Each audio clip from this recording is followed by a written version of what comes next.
read Traveller. This is great. I had this sitting on my shelf for years. Read it, so it's excellent. So I think that's a good jumping off point. So maybe if we kind of cover the basics, and then we'll,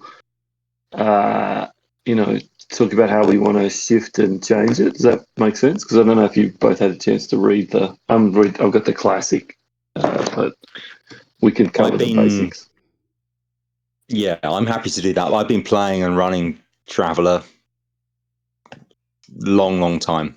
I'm happy to chip in and to listen to your guys' take on it. And that sounds like a good conversation. Never played it.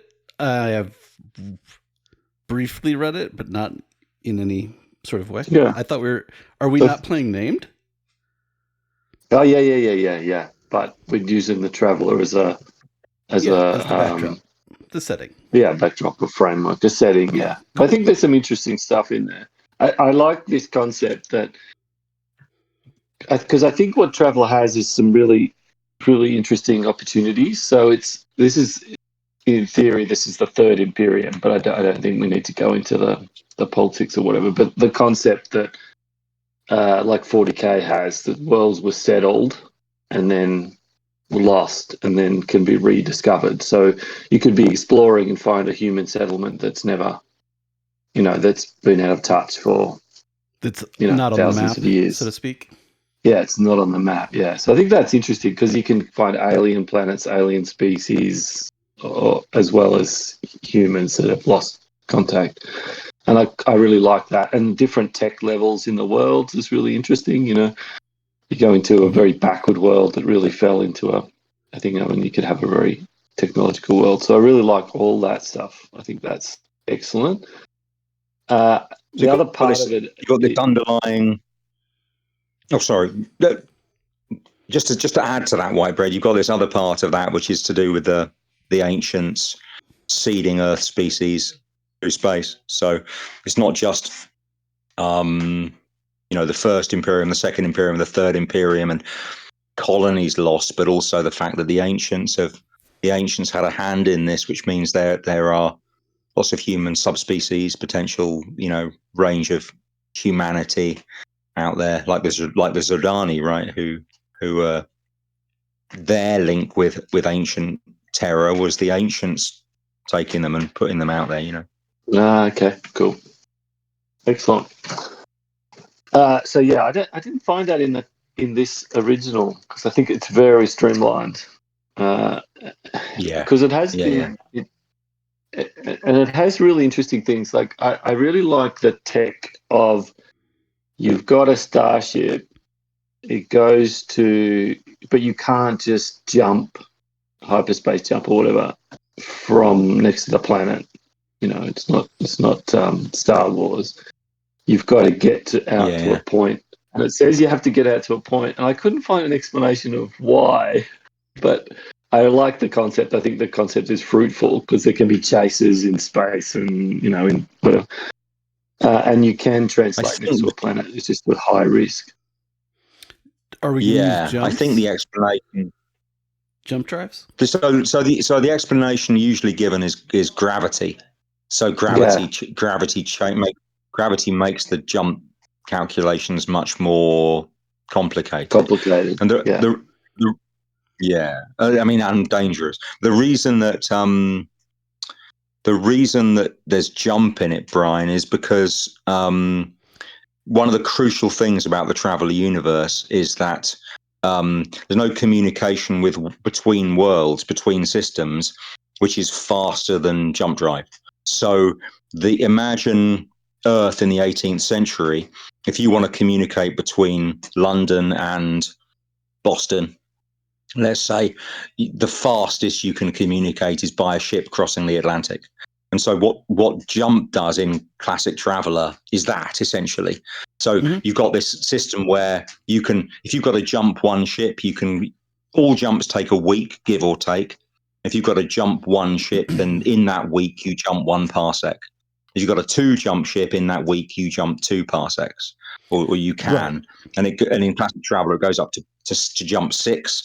And then you've got what's called in classic Traveller, in Mark Miller's Traveller universe, you've got the X-Boat network, and the X boats are like Pony Express, if you like, and they do jump sticks everywhere.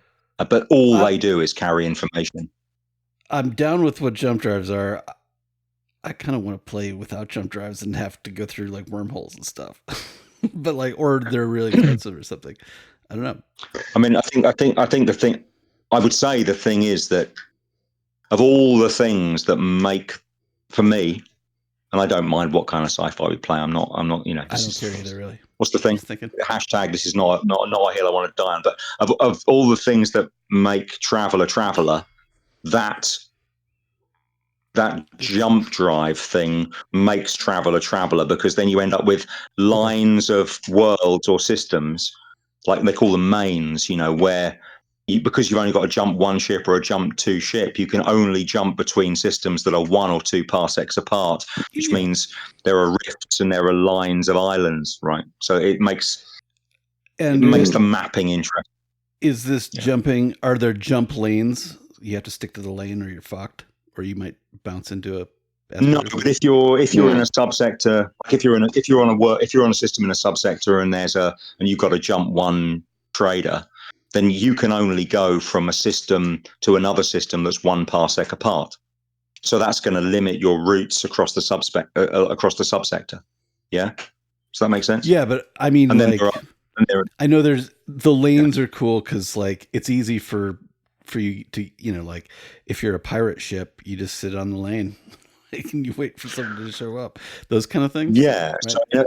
So in effect, there are going to be busier and less busy routes across space because of the physics of jump drive. I mean, that's what I'm. Physics. Yeah. Okay. I'm with you. So there is a trade route, just based on that simple thing in parsec, and resources that are on different worlds, right? I mean, that's my understanding of the way Traveller works, anyway. So it could work like Jotnar, where like this route is dangerous. There's pirates out there. This route is safe.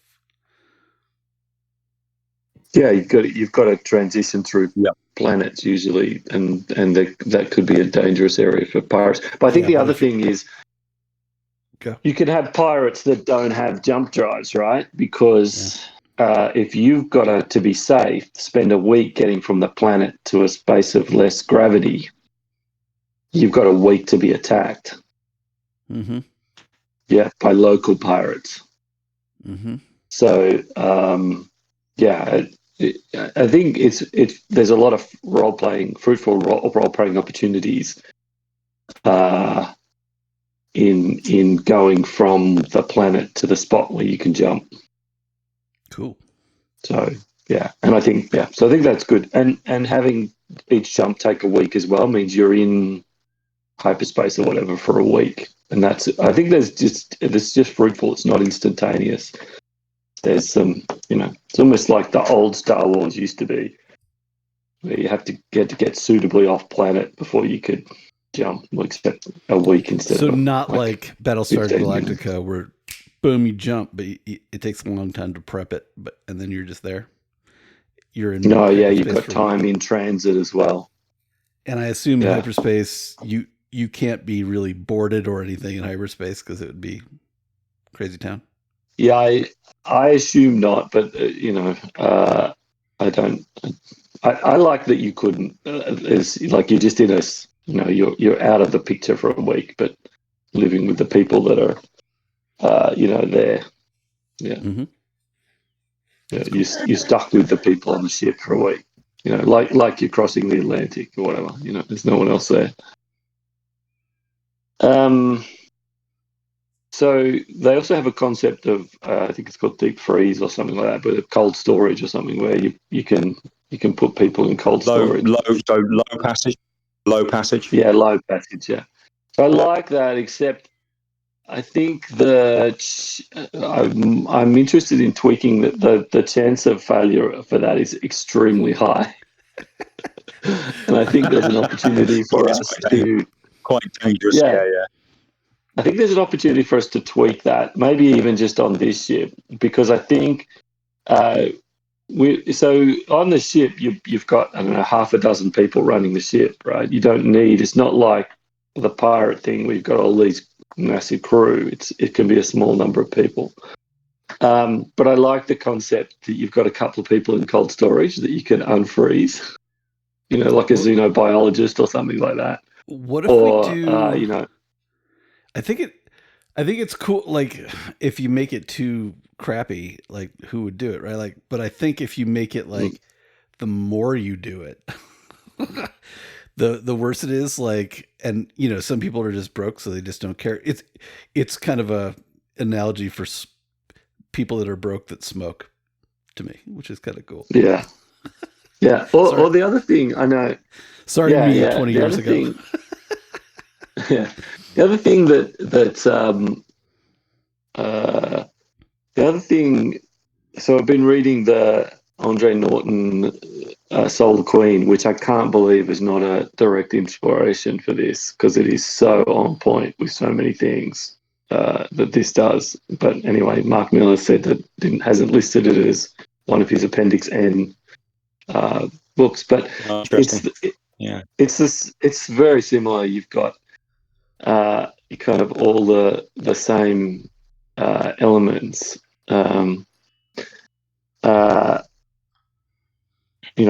Computers and jumping and having to travel to the translation points, and it's a free trader. It's literally called Free Traders, and free traders versus the big companies and stuff. Yeah. So what? I wonder which way we should talk about this. Do we want to talk about?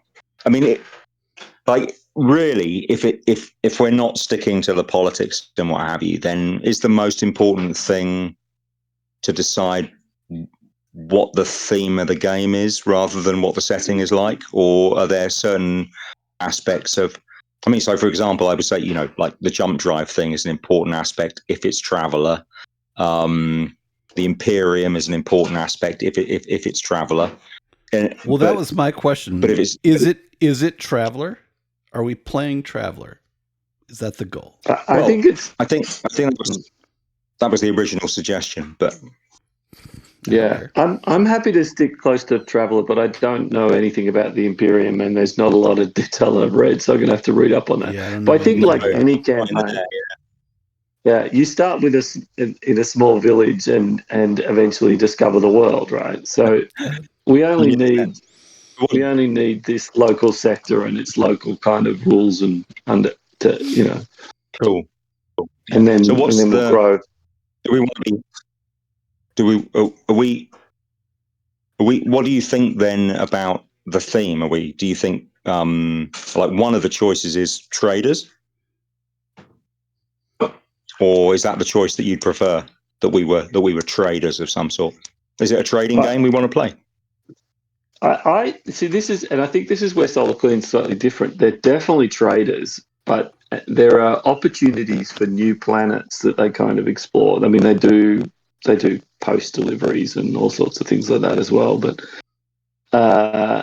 the action kind of happens in alien ruins and negotiating with new planets and getting the first trade on that and the unique kind of items.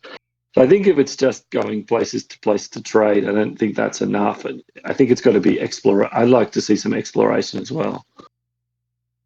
Yeah, pushing some boundaries. I was reading something about this recently, and the way the economics work. And this is the other thing that makes Traveller, which we might or might not want to have anything to do with, which is the whole debt runner thing, right?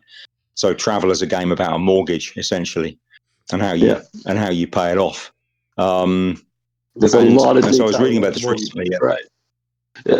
Yeah. But the thing about that was if you check through the classic Traveller system on repayments for ships, and the way you roll and the way you randomly generate patrons turning up to offer you other jobs, it's quite clear that the game is pushing you to take more dangerous jobs because the money is so much better doing more dangerous jobs. Totally. Yeah. So that works quite nicely. You can make your monthly repayment by moving livestock from one ag world to another ag world, or taking food from an ag world to an industrial world, and nothing much happens. or you can pay off like a whole year's repayment by doing some really dangerous shit somewhere on a world that no one goes to. Yeah. Yes, agreed. So I think the one thing I'd like to change. So I think we're broadly playing Traveller, but we might tweak a few things. The one thing I'd like to change, even if it's just for this ship, is I'd like there to be some low passage, some free storage where you've got a couple of people stowed away for various reasons that you can roll out and unfreeze. Because I think as long as they're musicians, because I know what Brian will fill them with, right? We're not having a guitarist in low passage. Oh yeah, if there's a guitarist in low passage, they're all of a sudden the power is going to go out. Wow, I didn't expect that. Must have been the drummer. Shit. Yeah. So I'm interested. They have a thing in the Solar Queen books where some people aren't up to space travel and they just flat out die. Like if you just put them if they try and jump, they just die. They cannot handle it at all, which is kind of cool. But I think if you warp that, you say, yeah, low passage is dangerous for many people, but some people, they're just born for it. They can do it forever. Okay, that makes sense. And if we do that, it opens an opportunity, I think, to have some cool people in the freezer, including like if we want some guest stars as we go along. I don't know how long this is going to last. It lasts until we get bored with it, I guess. But until your characters die, or the ship explodes. If we have low passage berths on our ship, assuming we have a ship, then this is a thing we don't need to even worry about, right? Because we'll be taking passengers from point A to point B or point X to point Y, and at some stage we could have interesting passengers turn up in low passage or wherever else. That sounds like a really good potential. Yeah. So are we talking? I mean, I think so. Here's my feeling about it. Right, I'd be happy to play. I'm very happy to play a free trader game and see how it turns out. What I think there can be a tendency for those free trader games to immediately default to criminal or pirate or smuggler games, and that's really close. That's really close to what we kind of have done before. What if we're straight up explorers paid by something instead? And then, even cooler, the passengers are. We don't have any say over who they are, which is dope. Right? Like people in cold storage. Just brought in. Don't ask questions. Shit like that. That'd be fun. So what if somewhere along that line what if we don't own the ship, or if it's like a bulk freighter or a cruiser, like a cruise liner or something, would that work so that it's not we're not deciding where to go? Or no, I'm really interested in having you guys run the ship and take it places. I think this is another thing that they do in Solar Queen, which kind of limits the amount of let's become pirates. They have a fairly strong patrol, and for example, they have their laser weapons or whatever deadly weapons are called blasters. And if you have a blaster strapped on your thing, you would just immediately be arrested. Like there's no. And so the free traders have a kind of a rule, and this was written, many years ago. But there's a lot of rules that patrol enforces on you, and cargo is checked, and there's a lot of focus by the. So the competition is other. Not free traders, company traders who are kind of dicks, and they kind of fight against those guys a lot. But they have blasters on the ship, but they're all locked up in a cupboard. And what they carry around is stunners, things that can just stun people. And so I like that kind of concept. And it's not like these guys, if you're firing your weapons, and you could even have some sort of like extra computer that tracks whether you fire weapons or whatever, to be a registered free trader in this particular sector means to have patrol inspections on when you've taken your blasters out. And I think part of that could be, like the Star Trek concept. If you're discovering a new planet, there's a little bit of don't be a dick to the locals. So I would if it's something, if we could add a little bit of that stuff, then I think that's perfect, because it's not like piracy is immediately a thing, because you've got to deal with the patrol. Are you there, Paul? Yeah. So if we're in a kind of a, like in Traveller terms, if we're in quite a high law level situation, then we have to play, I suppose there will be it's like a fucking rabbit with a sword, right? There will be consequences of a game ending variety should we be dicks. Yes, absolutely. If you're coming into a planet, the patrol comes on your vessel and checks when you logged your blasters out, and they go, well, why were you using your blasters? You need a damn good explanation. Otherwise, oh yeah, aliens attacked us and blah, we've got vid of it and whatever, like we're on some planet where there were horrible aliens and we had to protect ourselves or die. Okay, well, all right, that's, there's a board of inquiry and you're cleared and whatever to go on. But yeah, the free trade is just not like an open season, that it's very kind of a lot of rules. So I think if we've got a high law level, and I'd add stunners to the list of classic weapons, because I think that's a good compromise, that you can try and stun somebody, but you can't just blast them and kill them, which I think makes the whole game more interesting. But then if someone's got a high-powered projectile weapon on them, that's clearly a person who is meaning business. Yeah, I mean, yeah, absolutely. So. Well, you want us to, so we don't want to work for a corporation or whatever, right? Like, so does that mean we own the ship, or do we just run the ship?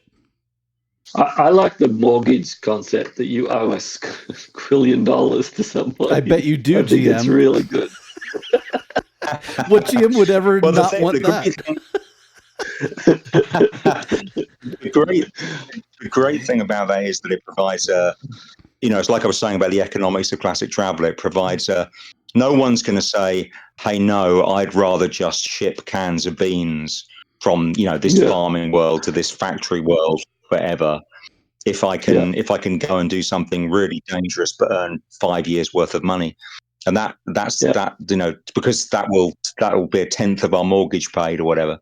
So it's a note of desperation from the start, isn't it? It's quite nice. I think the only reason I would push the other way is I'm just tired of the whole, you got to go make money, right? Like in this instance, it's like you got to go pick up yada yada, and it's a real pain in the ass, or like shipping this monster. Yeah. Or to me, that's more interesting than the money. But I can do either. Although I like this book, I would propose we run it just like this. Like you owe a large debt. End of sentence. We don't know how much. We don't care how much it is. We don't worry about it. It's just you guys use that as a motivation. That's it, right? I don't want to calculate any numbers. That's just no interest in that. Neither do I. But I think it's just like But I think interestingly, it's who the person you owe money to. So in classic travel, I think it's basically banks that you owe money to. They're the ones who finance most of it. But what if it was someone else? I think that's a very fruitful opportunity. And so I made a short list of some options, thinking about this. So what if it was What if it was a gangster who was trying to turn legit, right? So they used they're effectively trying to launder their money. Or what if it was one of your what if it was one of your aged relatives, and when they die, it's going to get passed on to, one of your other relatives, the debt, and they are a dick. So you have this kind of, auntie such and such owns the ship, but by God, we better pay it off before she dies, Or I have a go on. Yeah, or you could have like a dozen small creditors that you owe, right? And so you've kind of got this whole range of patrons. Or the last thing I thought is, well, what if there's a planet where a ship landed and the people all died of something or whatever? They owned a ship, right? And so they've leased it out to someone. And effectively, the owner of this ship is the collective of Planet X, this small agri-world, mining world, whatever, and all the people who live on it effectively own a share of the ship. So you're kind of working for a community or paying it off for a community. Oh, yeah. I vote for that. So something like that's more interesting. And can we call the planet Green Bay and our ship the Packers? I have a counter proposal, because I like all of those. But what if we only ever have contact with the lawyer or the accountant, and we don't know? Yes, yes, that's perfect. So, yeah, Charlie's Angels. I love this. Yeah, that's cool. Yes, I like that. That's really cool. The other thing you could actually put on the ship is they could have someone working on the ship who is not working on the ship, someone who's traveling on the ship, just checking what you're doing. So they're always looking over your damn shoulder. But you don't really know who it is and why. But yeah. Or who's in cold storage. Things on the or things on the ship's computer that we can't access or whatever. Yeah. I also it doesn't kind of make this clear in Travel, but I assume in the classic, the computers were kind of these things you put punch cards in when it was written. Awesome. But if the computer was more, a thing you talk to, and this is where I'm thinking of Blake 7, that you have this computer that you kind of ask questions to and whatever. So the computer can have a personality. Part of the Traveller thing, obviously, was its 1970s sci-fi with 1970s projections into the future. But there is this whole anti-AI thing, which is one of the themes of Traveller. So AI has been, a decisive stop was put on the development of AI at some stage in Imperial history. So computers are purposefully what's the word I'm looking for? Nerfed. They're purposefully underpowered.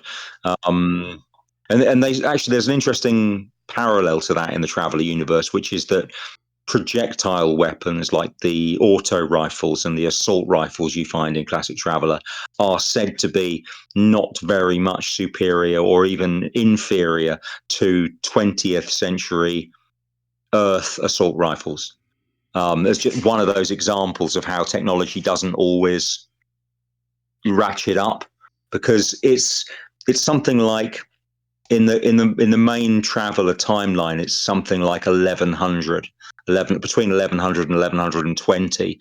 Well, that's Third Imperium years, and then you've got the Second Imperium, the rule of man, which was several thousand years. So we're talking thousands of years in the future. And if you subscribe to everything's going to advance smoothly from now through hoverboards up to, teleporters or whatever kind of theory of the future, then, why would we be doing anything?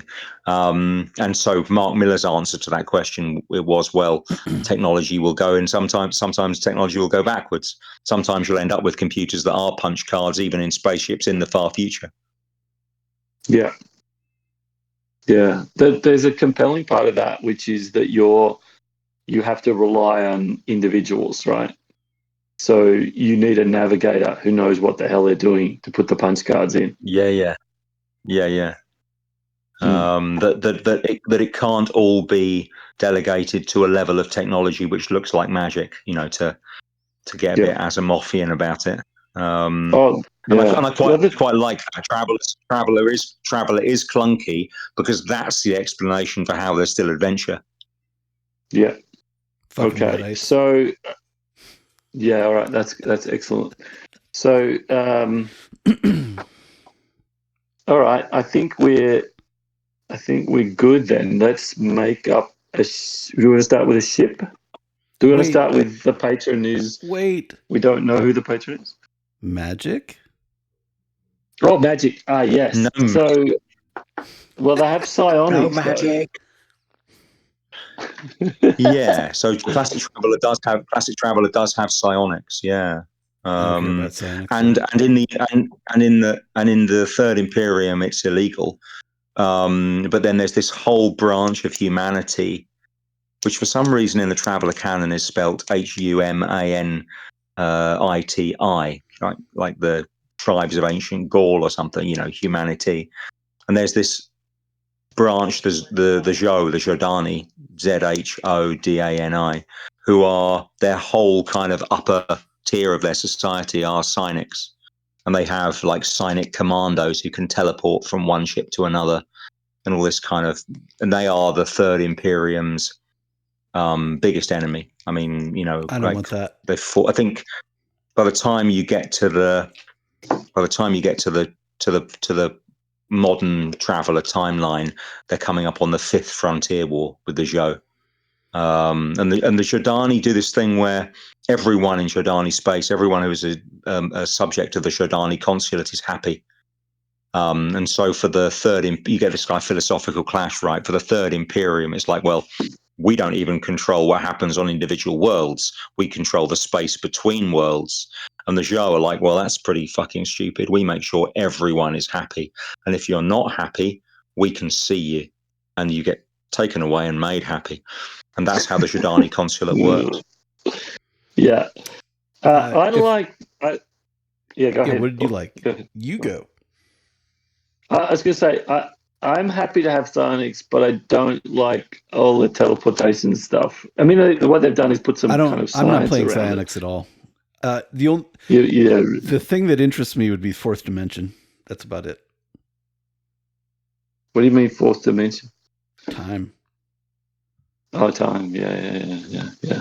I think there's a lot of interesting time here. I'm happy to have psionics in there, but have it like outlawed, and they're strange, people that you need to be, wary of. That works really well.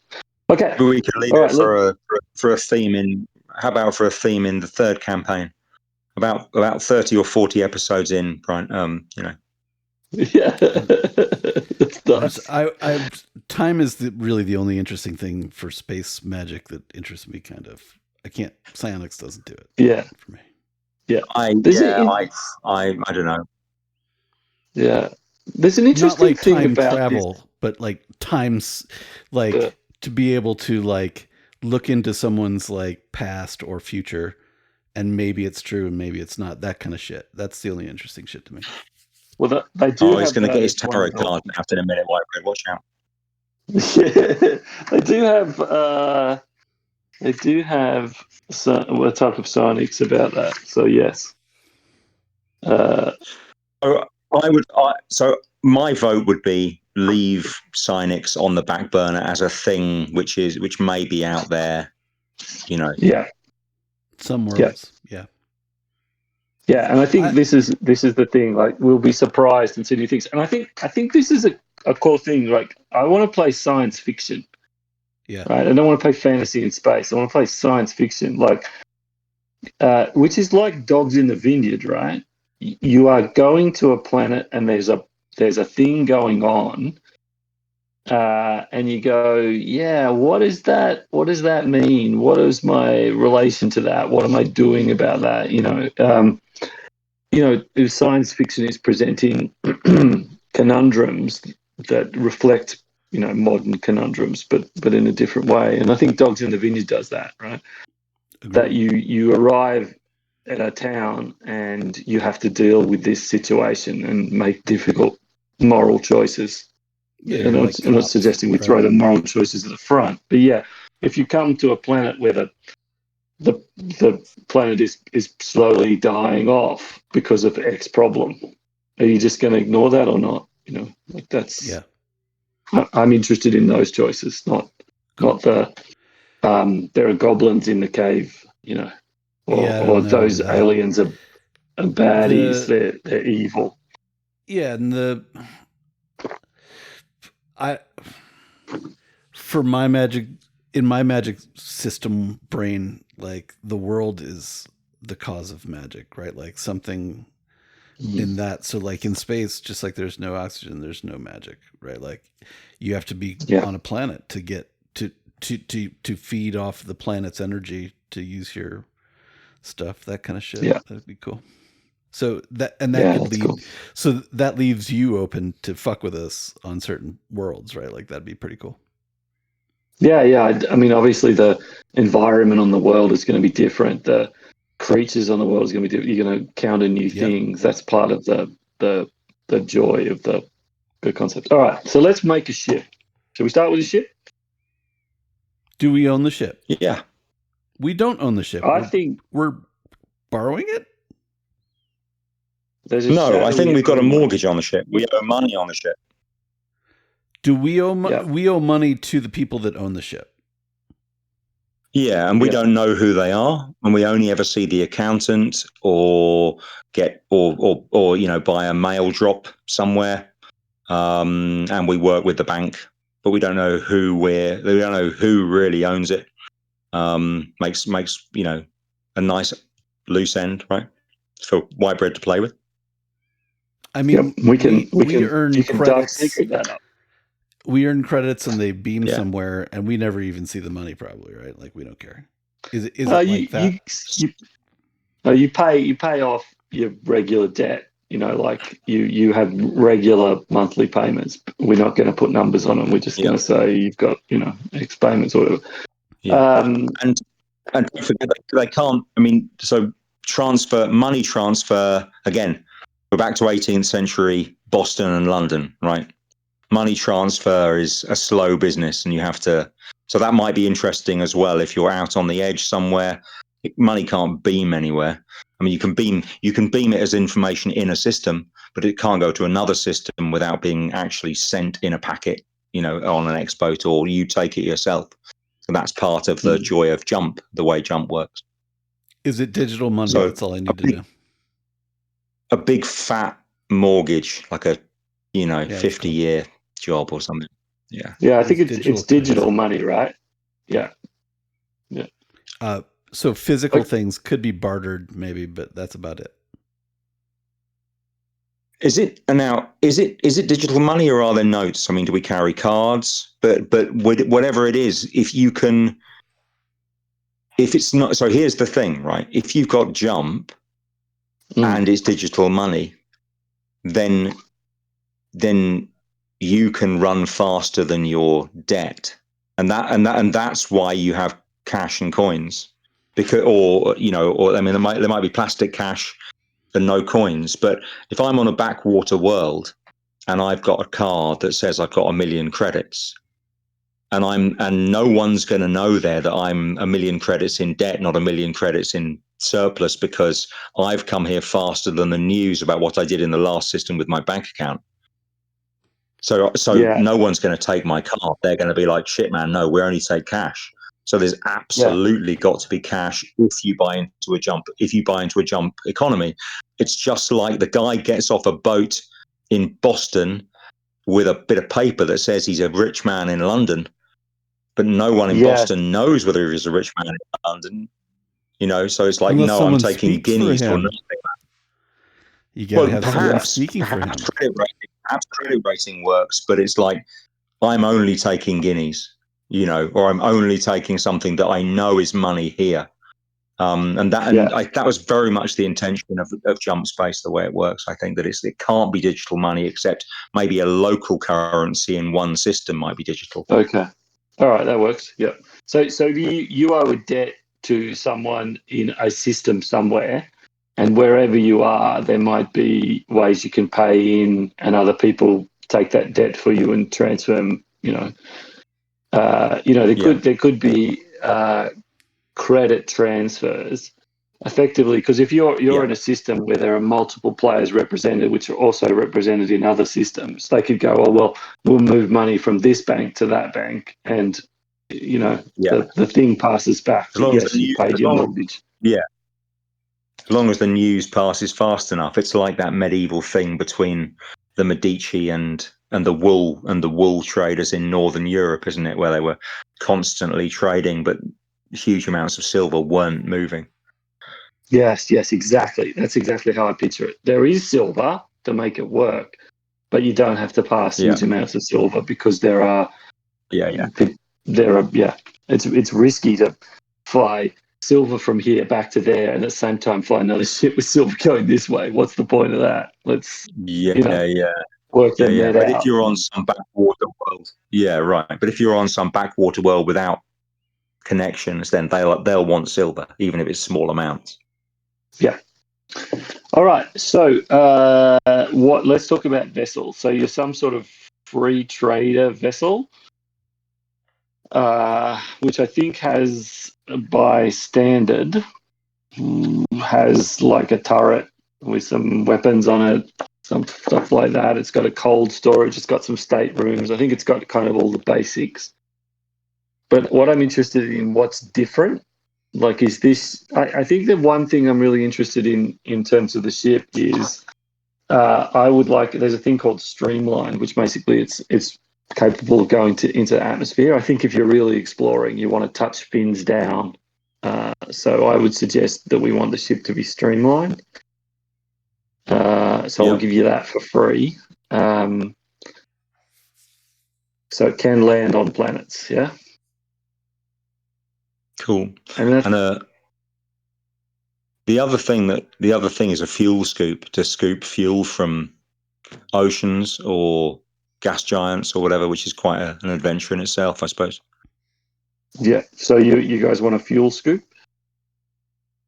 That'd be nice, I think. Yeah, it'd be quite good fun. Mm-hmm. Yeah. Okay. All right. So then we need to say some things good about the ship and some things not so good about the ship. So in terms of weapons, so I don't know, I listed some things here. Storage space. You might have a lot of storage space or minimal storage space. Weapons or staterooms. Is it fancy and people like staying on it, or is it crappy? Is the computer of high quality? What's that? Yeah. Or I think speed maneuverability. Should be good. Excellent showers. Oh man, that'd be good. Yeah, and they're non-water showers, right? They're like vaporizing showers. That'd be. Yeah. Like just amazing showers. I'm only joking. I'm fantasizing because of the state of my own life. Why not have vaporizing showers? That's awesome. Yeah, well, totally. I mean, you can have that or something really useful. Yeah, or like a vaporizing hot tub. I'm not charging you that. I just want to have some things you're good at and things that it's bad at, right? So tell me about. Yeah, I think this ship is super ornate, right? Like, right, like it is fancy. It is a ship that people would like to like. Yeah, it's like all it's ornate, maybe.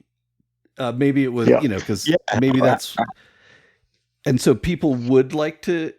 It's kind of stately and cool. Maybe if it's retro or not, I don't know. But like an antique style. Yeah. That we wouldn't necessarily have chosen. Yeah. And maybe that makes it slow because it has too much shit on it, right? Like the ornate shits. It's not built for speed. Yeah. And then like the part where the frozen people stay, that's in the back of the ship. And if we ever need to reduce the weight of the ship, those fuckers are the first ones to go. That kind of thing. Like some of the people that get in there, like you're not gonna eject me, right? like that's I really like this. It's got the storage, so it's slow, right? But it's like this, in Star Trek where they have the saucer section that they separate. You can jettison a large section of your ship. Totally. It's just like it's the storage bins that have like gold paint on them or anything but you can just access fuckers. That's cool. No, I really like this. I wonder. I've got something that might add to that. I wonder whether a bit like the secret ownership and possibly stuff in the computer system that we can't explain. How about it? It's evident that once upon a time this ship was used illegally. We didn't know this, but we discover secret compartments and passages, smugglers' compartments and stuff like this. But the thing about it is that it's an opportunity. But of course, should it ever be uncovered, there is an opportunity and a secret which we don't want discovered. Yeah. So it's an antique ship, style ship, which is suspect. But should it be searched? It's suspect. Here's how my brain wants to talk through it. Like when we land somewhere, people are like, "Oh man, they got one of those," right? Like, whoa, I haven't never seen one of those, and it's like Durango, Colorado's narrow gauge railroad. There's only 2 in the world. And so fucking crazy people come from Europe and everywhere to ride this thing. You know what I mean? Like, so it's that. Yeah. Yeah. It stands out. It's not like you can go pirating because they would go, oh, it was a blah, blah, blah class. Totally. Oh, well, there's only I've only seen 2 of those. So it must be these guys, Yeah. Very distinctive. It's cool. Okay. If we land, we're gonna get nerds coming up. People want to go get on this ship, right? Like we could charge. Yeah, conspicuous is enough. Yeah, what's that? Conspicuous is enough of a disadvantage. I was going to say conspicuous is enough of a disadvantage, right? Yeah, that's a pretty big disadvantage. Let's explore this separation thing because I really like this. It's cool. Do you see this as? So I think it was in one of the Star Wars things. There's someone who has a little ship and they fly up and they hook into this kind of big round thing that lets them take off and do hyperspace and all that sort of stuff. Yeah. So they have. What I'm wondering is, and there's a lot of arrangements you could have with this, but is there like an orbiting, like a big ring that orbits, and then when you come to a planet, you can back out and land and leave that thing in orbit? Oh, like it's almost like some sort of huge sail kind of thing that we just hook up to it. And that pulls us. And you hook up, and I'll give you a solar sail for free if you want. That's awesome. It's cool. And then it's this weird ornate boat thing, right? Like super cool looking. Yeah, but you have this problem, right? Because if you go to some really dodgy place, you can't just leave your big sail thing up in the atmosphere because pirates will come and fuck off with it. Totally. Yeah, the ship can only go short range without it, right? Like it can get around. Yeah. It can land and take off. This will make it kind of logical way. You've got a kind of space shuttle size thing that you're landing on the planet and taking off with. And so you don't need a ship's boat kind of arrangement. You've got it. Your thing is a ship's boat. You've got little flitters and crawlers and stuff. But yeah, and maybe that's part of the cool thing. That this boat was probably used for it was probably a local rich person's crazy yacht, right? Like that the rich person created all the little secret passages, like an old manse, right? Like, and then the jump drive sail is the future proof of it, maybe, or something like that. I don't know. Just thinking. Yeah, it's super dope though. It's almost I like the ornate ship. It's cool. Yeah, it's like some. You know how you see those like super yachts that people make. Mm-hmm. It's like maybe it's like a super yacht that has been turned over many years into a ship that actually works. So it's a working ship. So if you take your super yacht and kind of break up the brooms and whatever and turn it into something, it would be, it's never going to look like a passenger liner, but you're turning it into, a thing of ship. To the point where we probably take on people more often even than cargo. We'd have some stupid, ugly cargo space, right? Like, yeah. And maybe that's the part that you can jettison. And that's where the cold storage is. It's like, I think it's in this solar sail ring sort of thing you've got around. And if you've got a ring that's turning, maybe it's got gravity, right? And that's I don't know. The ships have gravity? I couldn't see anything in the thing. In Traveller.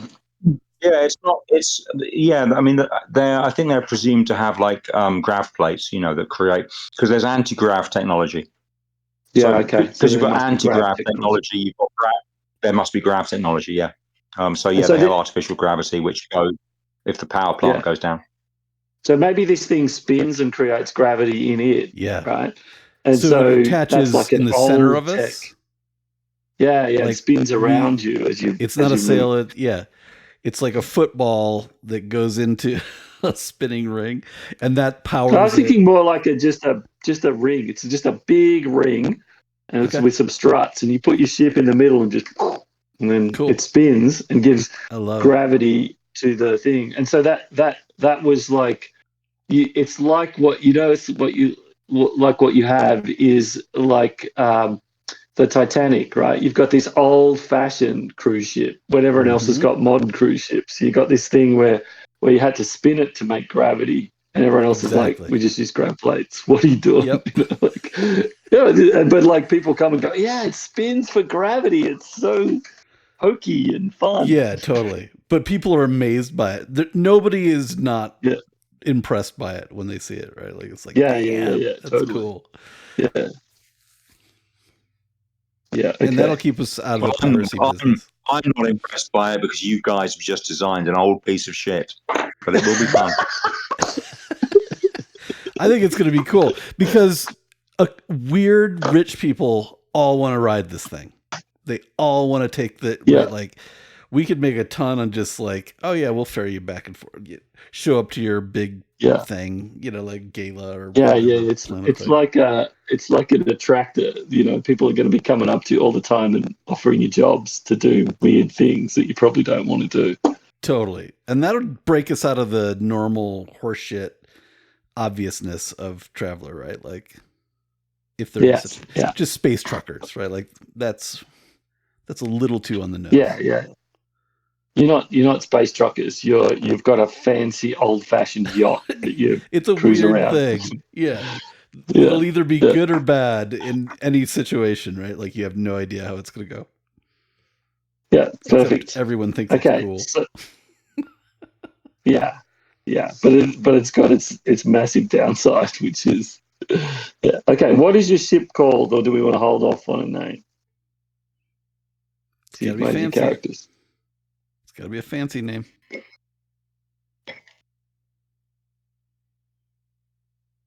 This is where you need like a. Hold on. Yeah, this is where you need like a.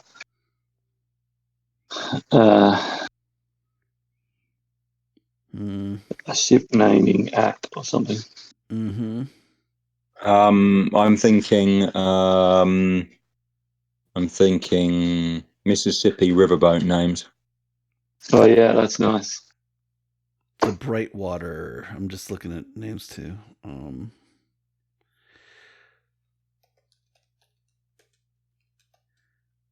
Mississippi riverboat names. Oh.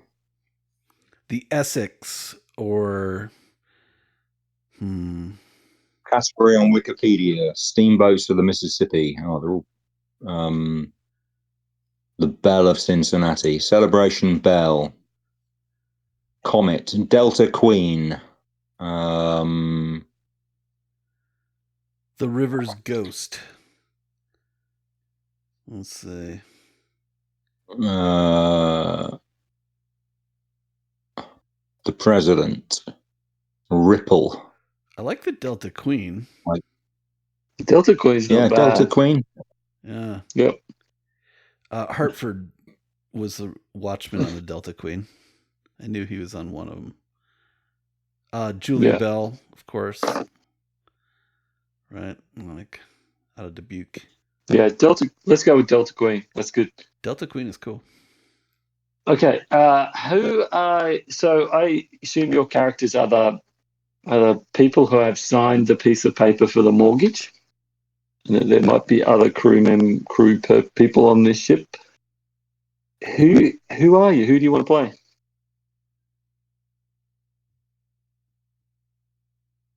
I'm not playing the captain. I think. Remember that the captain is. The captain. I mean, I think you fucking should play the captain after doing that job on the ship. No way, man. I do not play captains. Well, I mean, because if I'm the captain, we're redoing ship design. We can redo. I think can I suggest then, if you hate the ship so much, you should definitely be the engineer because you have to deal with it. That's awesome. You can constantly complain about this shitty ship. Oh my god, I have to fix this. Mm-hmm. Okay.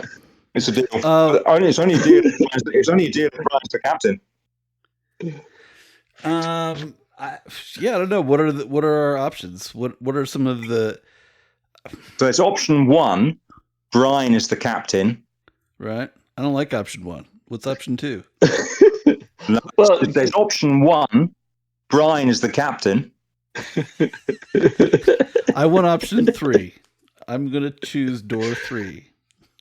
So think about these ships run on a very small crew, right? Yeah, they're running on like 6 to 10 people.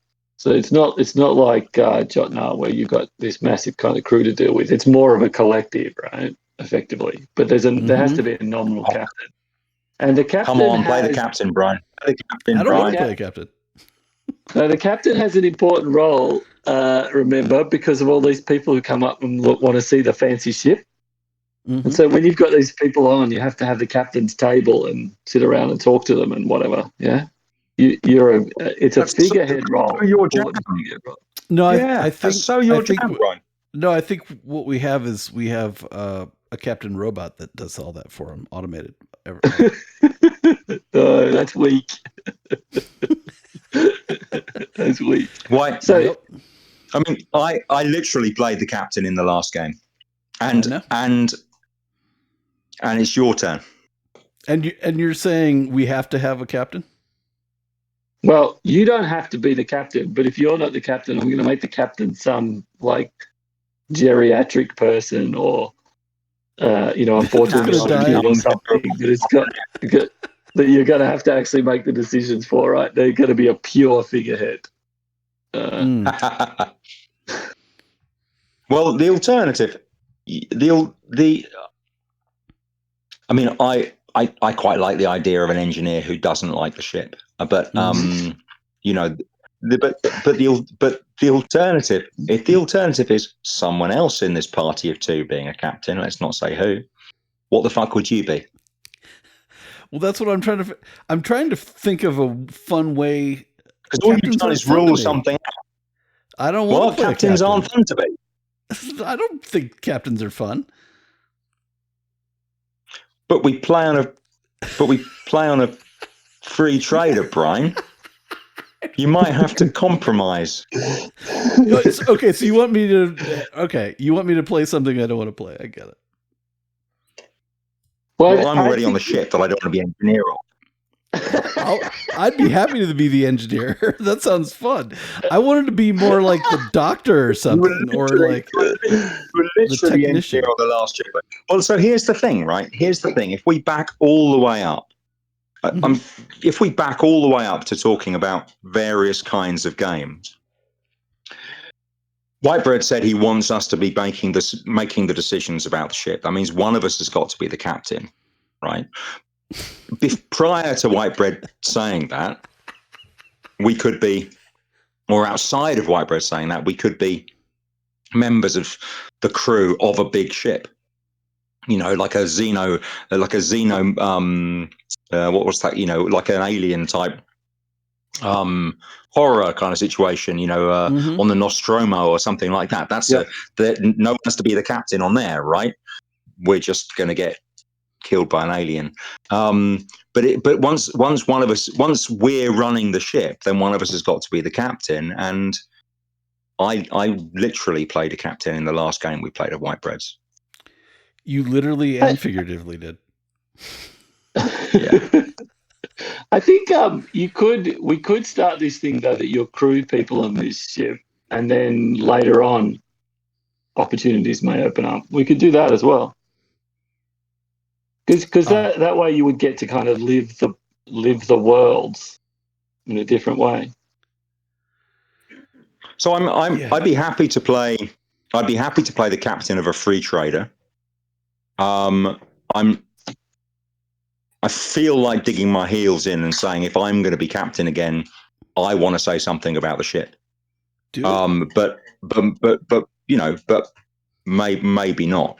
I mean, maybe I don't. Maybe I get to just have to play the captain again and not say anything about the ship, and that's where I get my fun from. Fine, I don't know. I'll be the captain. Are you happy? I'll play a captain. I'm going to be the worst captain. This is going to be the last time you'll ever ask me to be a captain. I promise you. Okay, so let me be captain. So let me be captain. I'm captain. I'm going to suck so bad at this. It's going to be awesome. Let me be the captain, and we'll dump the ring. If you want to be the captain, you can make any ship you want.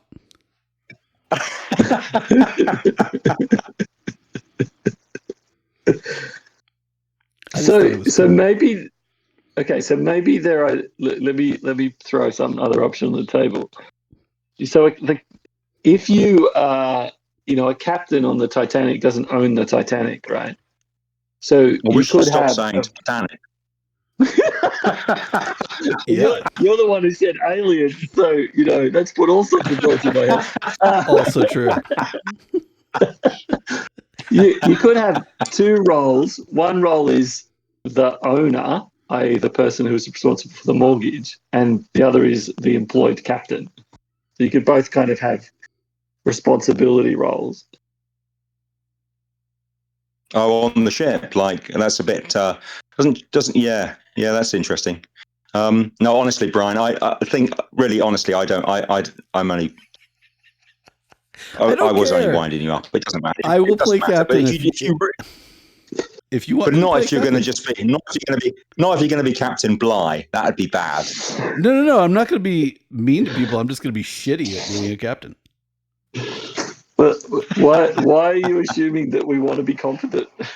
Exactly. We want to be interesting, right? Exactly. Okay, cool. So I'm just warning you that captain is not interesting to me unless I do something. I'm going to find a twist that I like, so that'll be fine. Well, we're not here to play D&D in space, right? It's not about collecting coin. It's about a what? What? Mm-hmm. I think part of the fun of this is the interpersonal drama between the small number of people on the ship. Yeah. That is, that's what we want. I'm quite sure. Okay, so we go with Whitebread in your normal games. So we go with everyone is probably very happy about each other, what they want to play, and excited. Except when Paul and I are doing it. This is a horrible. This is probably no. We have this. Does everyone fight? No.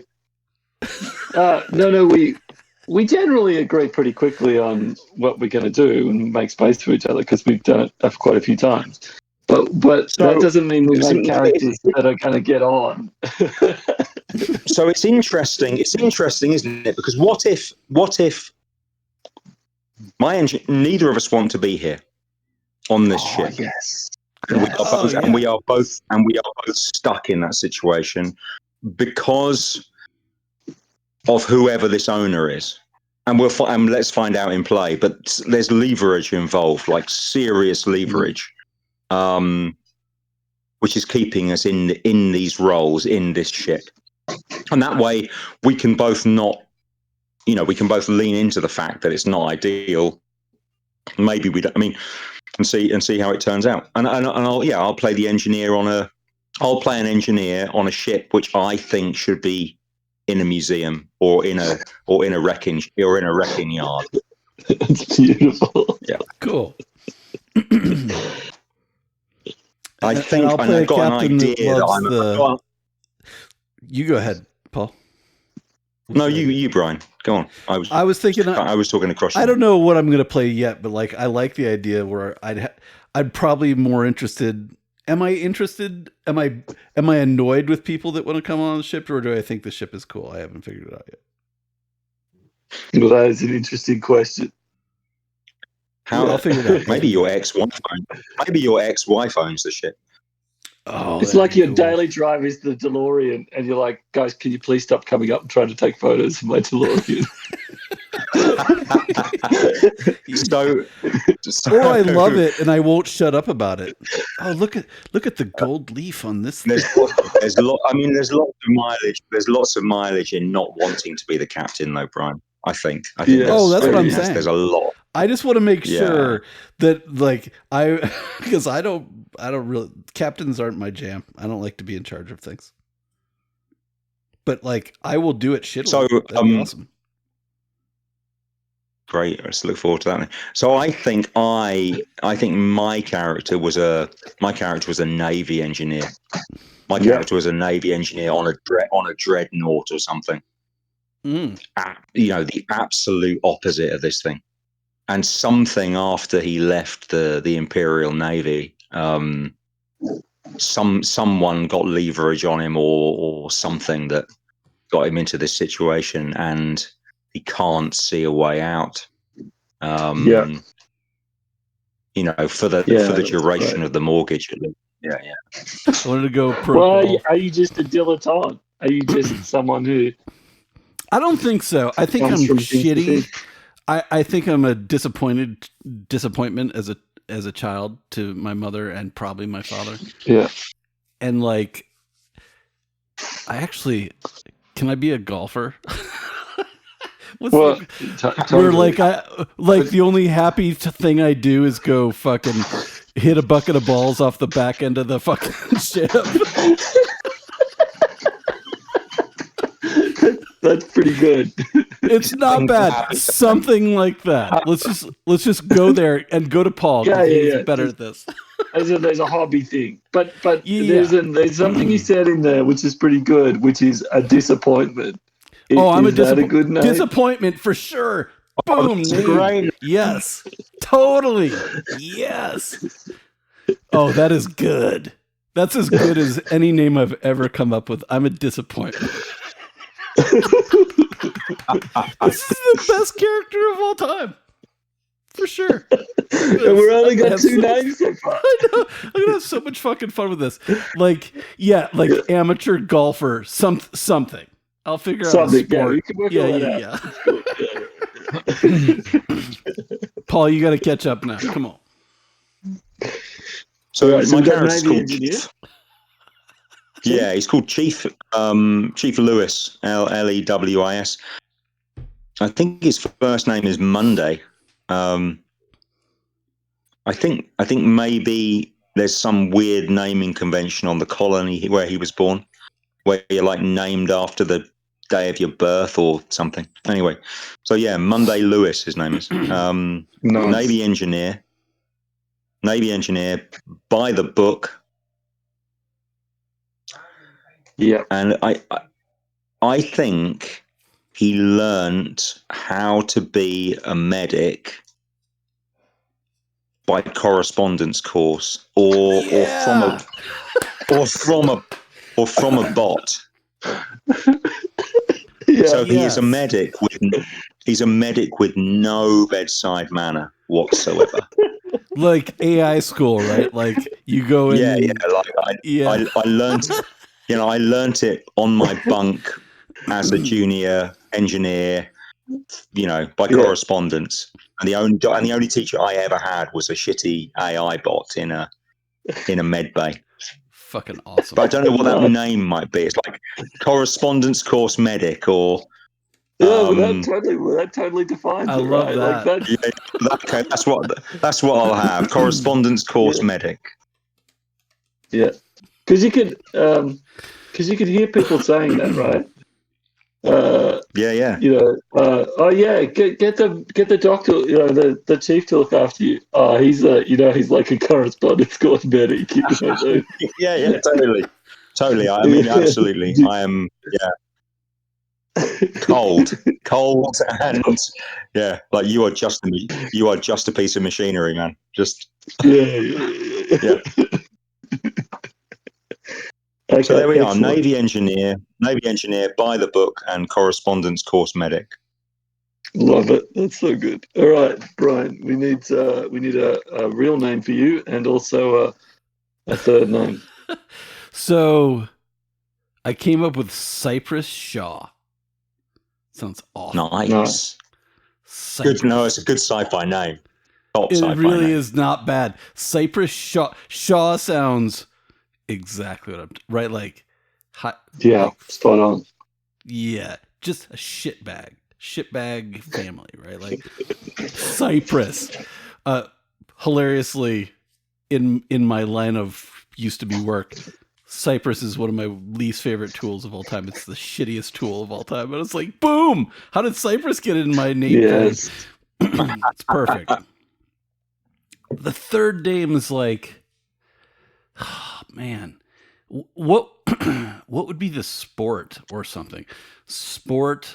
I like the sport because he could just be like, I just love the idea of him cranking fucking golf balls off the back of the ship.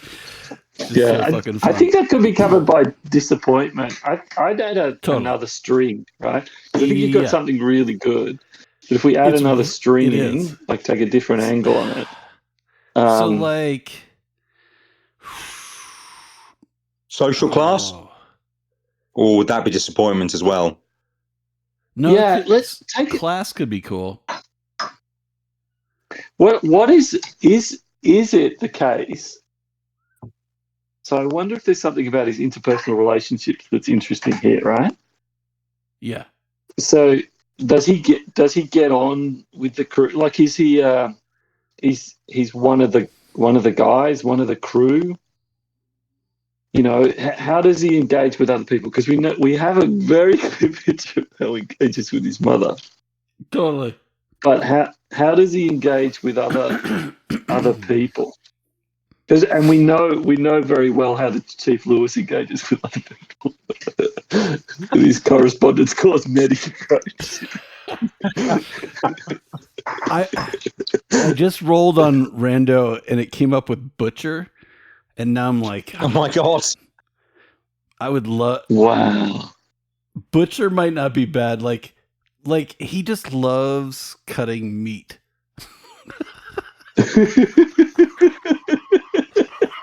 So is this the case that he wants to be a chef? Maybe, but like his disappointment is like, I'm not worthy of being a chef. I just want to be a slaughterhouse attendant. Oh. Oh, it's so fucking bad. I like it. I do too, but like it's not great. I'm just no. I think there's something really interesting here, right? I'm creating a shame spiral fucking character. Like, it's horrible. Oh my god! It'd be the Butcher thing where he's just like bad. Yeah, he's taking out his aggression. Oh my god! On carcasses. Yeah. I mean, can I offer we get food, right? Yeah, do. Please. Yeah. So I like the name Butcher. I think it works, right? But what if you also have a slight interest in medical stuff, and so this is the thing you two bonded over? Exactly. Yeah. Like I'm like, oh yeah, that's cool. Like, oh yeah. So the two of you together could operate on somebody, and it would be the most hilarious. a terrifying scenario. It really is. Like, yeah, this gives you, White Bread, so much fucking. It's a huge swath of material, right? Like, dark really quick. Yeah. So are you good with Butcher? I really like Butcher, actually. Got a lot of stuff in there. Yeah. I love Reluctant Captain, Butcher, Disappointment. That's fucking awesome. Okay.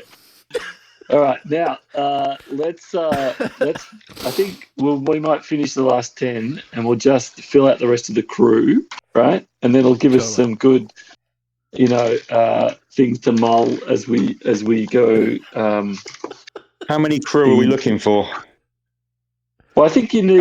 What do we need? We need a navigator. You need a navigator for sure. I mean, can't that be AI mostly, or do you need a human to check up on it? If it's close to Traveller, then you wouldn't have an AI doing it. It'll be done through computers, right? Yeah, I'm good either way. I don't care. I think so. Normally, you'd be on a free trade. It'd be pilot, astrogator, gunner. Yeah, we've got an engineer and a medic and a captain. Yeah, you've got two medics. You got a butcher. Now, I don't think that cleaver came up at any stage on my correspondence course. This is when I said I didn't want to play a captain, and he wouldn't listen. This is on you. That's the greatest captain I could. Butcher. Nailed it. Fucking love that shit. I liked it. Yeah. It's not often that you wish the captain was just at the back of the ship hitting golf balls. But when you can hear the cleaver chopping through the latest carcass in the kitchen, then you're truly disappointed. For those of you listening, that is Paul exactly demonstrating what I was talking about earlier. So we need a pilot, do we? Or we need a specialist pilot, a specialist astrogator. Yeah. We need somebody that knows how to do the ship, because I don't. Yeah. Pilot, astrogator, and one gunner. Yeah, like a young gunner, right? Like wearing a red Star Trek uniform, probably. Love it. That would be a crew of 5. Do we want a crew of 6? A steward. We need a steward. I think you need. So I think there's the people who do the flying of the ship, and then the people who look after people. So I would say there's a steward and a cook, right? And then they might have some kitchen hands as well. Like I think there's as many service people as there are people running the actual ship. So should we have? If the crew is captain, engineer, pilot, astrogator, gunner, and 5 stewards.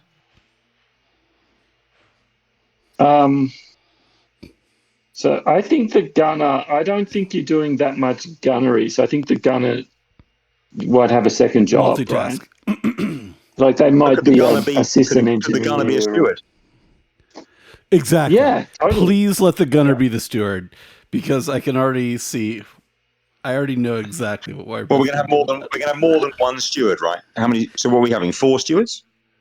One of whom is a gunner. You have a steward. No, you have a steward that runs all the looking after people crap, because that gives them something to do when they're not shooting. And then people, helpers. Right?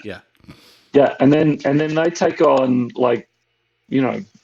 people at every port and probably turn through them. And then I think you have a chef. And I love the chef. Yeah. I'm always cutting the meat for him. Always. Yeah. So you've got some sort of who does the cooking. Yeah. And then you've got a few like hands that you take on now and then who come and go. Awesome. Hands might also be like stevedores to move cargo or whatever, cargo hands. Yeah, and once the cargo's all moved on, they're serving plates at the table and cleaning, and so you've got some general hands that are run by the steward. Yeah. Okay, so tell me about these. Yeah, and I think the steward may also be as he or she is a gunner, it'd also be the armourer, right, looking after the arms locker. Yes. Yeah. Okay, tell me about these people.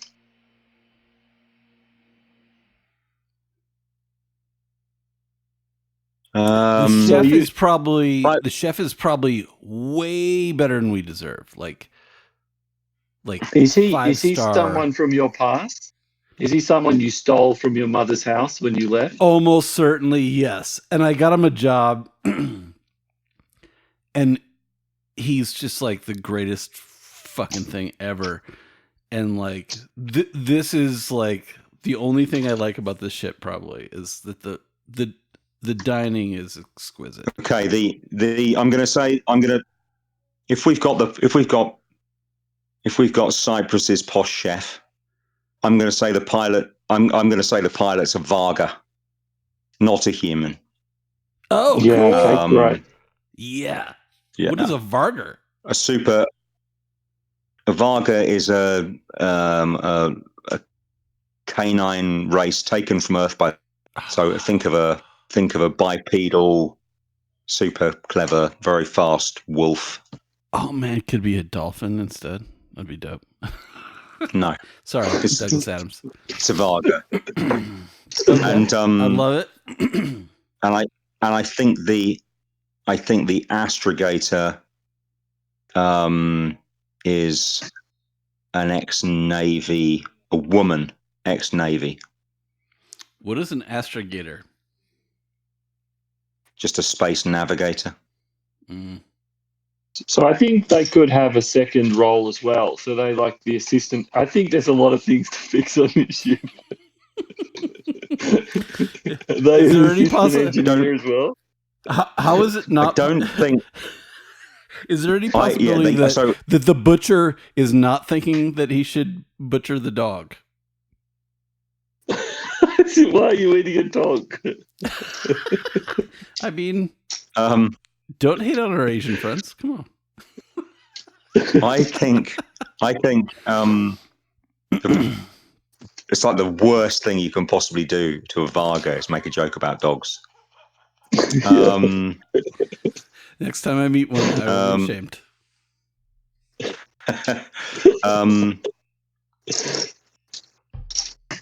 Yeah, let's do that. Let's make her also a mechanic who works with the engineer, who works with me. I would think most of it.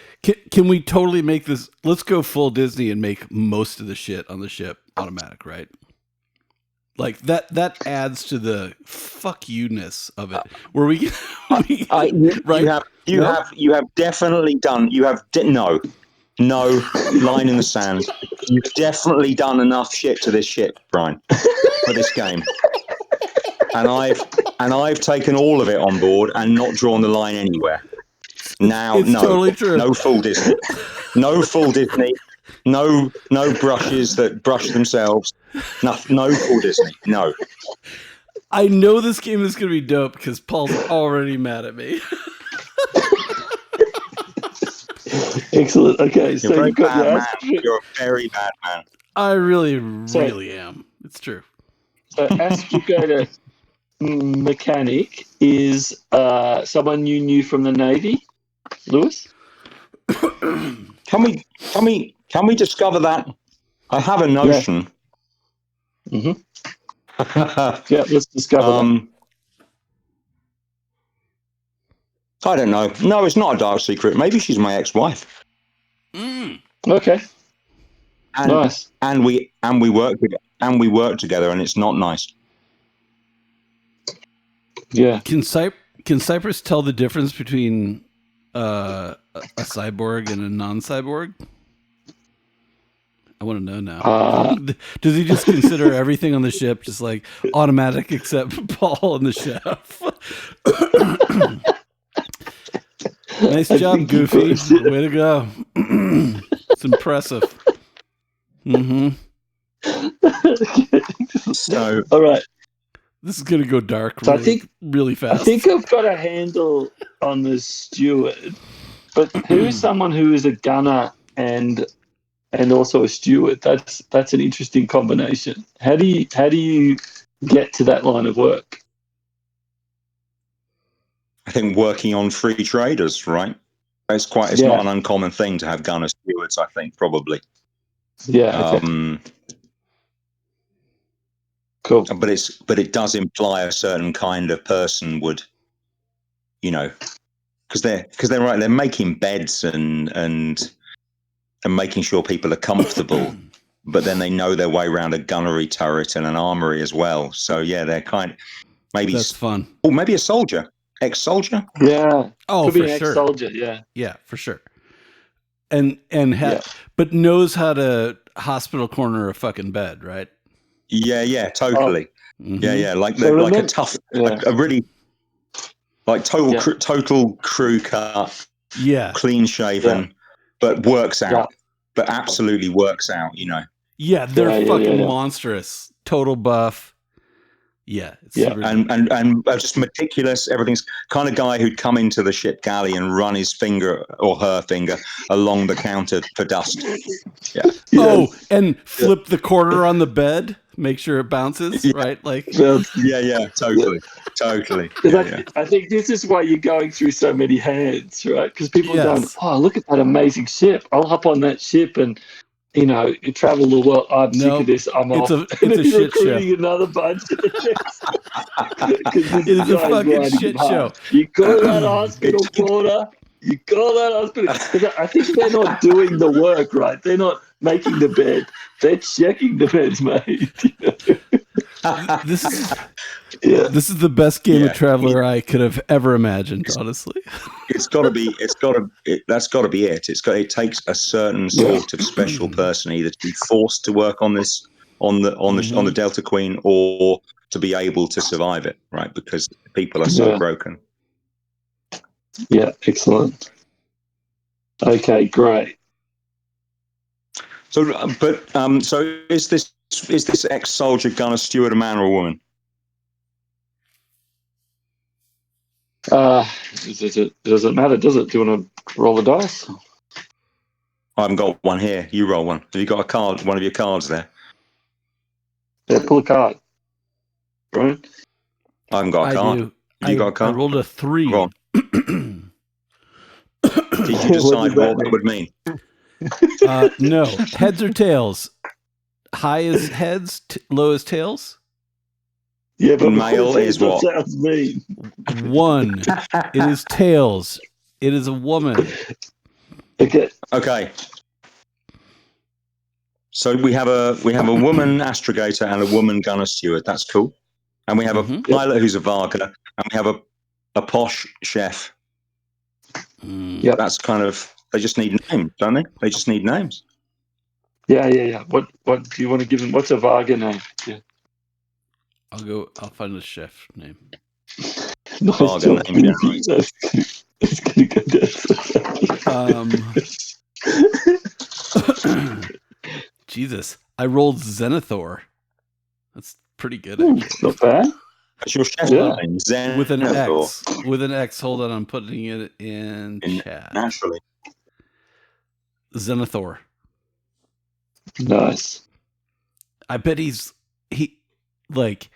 it'd be something stupid that he's just fucking magical at it. It'd be like cream puffs or it would be cannoli. Yes. Totally. Or desserts in general. He's known for his desserts and they're delicious. It's unbelievable. And everyone on the ship loves him. Yeah. Because it's just like, it's not like every other ship I've been on. The food is amazing. Yeah. And it's probably what keeps everyone from just going batshit, right? Like, yeah, the ship is cool. It's beautiful. It sucks. Okay, I just found a Varga splat book, with name generating Varga names. Where are we? I got Anselm. I really like that name. That's cool. Anselm. If we want Anselm, putting in chat. Anselm is pretty cool. I don't remember putting that in my name generator, but like, cool. Cool. So is that the name of one of the gunner steward, maybe? Maybe. I get Emmeline. I like Emmeline too. I'm putting in chat.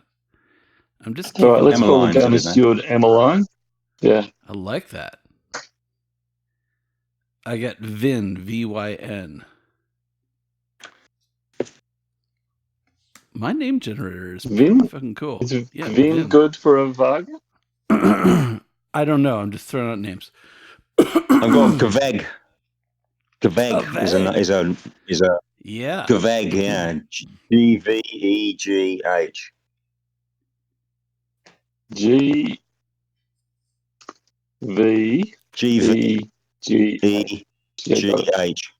Gaveg. Oh man. I got Usman. Okay, great. So we've got Emmeline. Yep. Zenithar. I think that's a good name. Emmeline. And we just need an astrogator, one for the astrogator nav mechanic. I threw out Vin Usnar with 2 A's. Emmeline, Anselm. This is Emmeline is the gunner. I think she should be called Wednesday. Ooh, even better, yeah. Who's the astrogator navigator? Yeah. We come from the same colony. Yeah, fantastic. Okay, great. So we have a ship, we've got characters, and we've got a crew. What could possibly go wrong? It's all gone so wrong already. What could go right? This is not the game Paul signed up for. I know this is true. It's a very interesting concept, though. You were playing with me. When is the last time you had the game you wanted?